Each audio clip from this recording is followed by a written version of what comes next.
And always a 2-family home is not always, you know what I'm saying, No, for everything sure. green. But I feel like a man in the home Changes the vibes. definitely changes the vibes of how things are operated, because it was like, you know what I'm saying, you don't have that nowadays a lot of times. Like, all my mama had to do was say, wait till your daddy get home. And or I'm going to tell your daddy.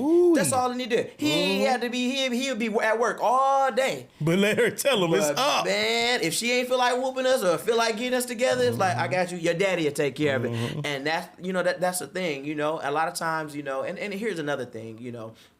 They teach you to have family, you know, you got to stick together and whatever. And I agree with that to an extent, because sometimes family can hurt you worse than somebody outside the street. So, but you have to understand, your parents teach you what they were taught, not what they felt or how they, you know, you see what I'm saying? So every generation has to break down certain barriers. Yeah, for sure. You take away from the things that made you feel good and the positive things or things that you thought, you know, you needed to be the person or the parent that you are. And you try to instill that in your kids, but at the same time, you still miss the mark somewhere. You don't get it 100%.